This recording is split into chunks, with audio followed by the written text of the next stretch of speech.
You're one of the lucky few that got to have a conversation with Patrick Bet David, something that I hope and plan on doing one day. But what did you learn from someone like that? Because he is one of the most ultra impressive people on the planet.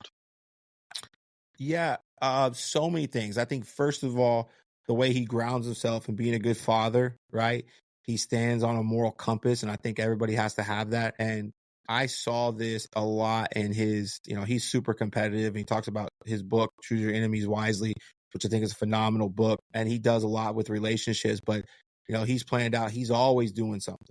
He's always working. There's always a strategy, man. When he's talking to you, you can see it in his eyes. Like he's plotting something, not in a bad way, like plotting in a bad way, but he's asking you a question for a specific reason. There's no wasted moves. Everything is calculated. Like every single move PBD makes is calculated, right? And he's constantly trying to reinvent himself, and he's constantly trying to be better, right? And you see like who he was 6-7 years ago is not the same person he was 2 years ago to is not the person he is today, right? Because he's constantly growing. So I see him on this constant quest of growing. He's always reading. He's always surrounding himself with interesting people, and he's trying to be better.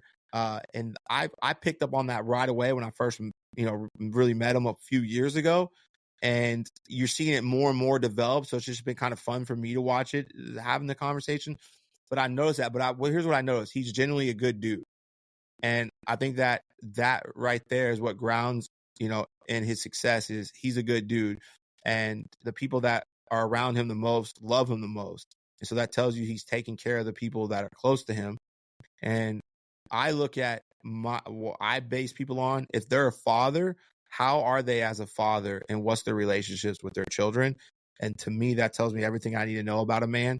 If you're a father and you have a close relationship with your kids and how they look at you and how they act towards you, tells me everything. And when I saw that, I was like, oh man, this guy's going to keep crushing it. Even when he was already successful. And now you look at it, I just look at the last few years, sold his company for almost 300 million, owner in the Yankees. You're just seeing that success compound.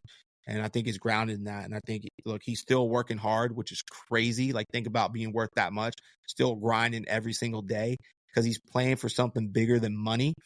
And I think it's like, I've been around a lot of successful people. I've been fortunate enough, and they're all playing for something different than money. Although they have a lot of money and people think they're doing it for that, they're not. They're doing it for another reason. And that's what keeps them going because, well, I want to make $1 million. Okay, you made $1 million. Now what? You're like, oh, well, they're playing for something beyond that. And that's what keeps them going. So he's cool, man. I